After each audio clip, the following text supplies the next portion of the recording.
Get a job, Ben. You can't live off of our dime forever, Ben. Why couldn't I have just been born into one of those neglectful families that forgets their child even exists after they turn 18? Instead, my parents expected me to be proactive and take advantage of opportunities and ultimately make something of myself. Larry David was unemployed at 42 when he created Seinfeld. You'd think they'd be more sympathetic of the creative process.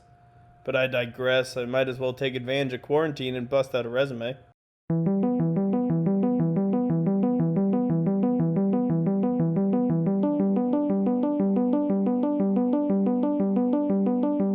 Alright, let's start with some power adjectives. How would I explain myself? I'm fun? Ooh, you should say you're a diligent worker. Hey, that's a good idea. Okay, now we're going. Ooh, you should also put that you're enthusiastic, that you're dedicated, and also trustworthy. Boom, now we're cooking with fire. God, it's great having someone around who really seems to know me. Well, I'm the pleasant side of your subconscious. Of course I really know you.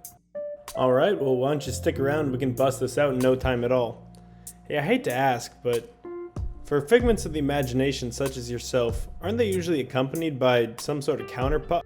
Ooh, you should also mention that time you cried during a Budweiser commercial and your friends started calling you sissy. Oh boy, there he is.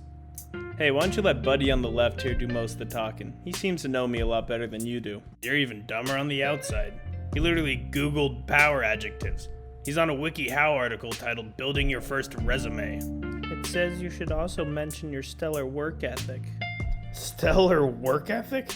He's 22 and his parents practically had to force him to fill out this resume. You'd be more factually accurate describing yourself as a World War II veteran who barely survived polio. Alright, you know what? I think we are good on adjectives. Let's take a look at work experience. Oh, I really thought you were going to have some sort of snarky comment for that one. No snarky comment here, buddy. I'm just doing an impersonation of you during Tri-Film's all-company meetings. Hey, Angel. Hey, Angel, look at me. I'm even that gray color he starts to get after he doesn't go outside. I was an intern. It wasn't my job to talk. None of us talked. It was our job to do what we were told to do. Besides, it's not even accurate.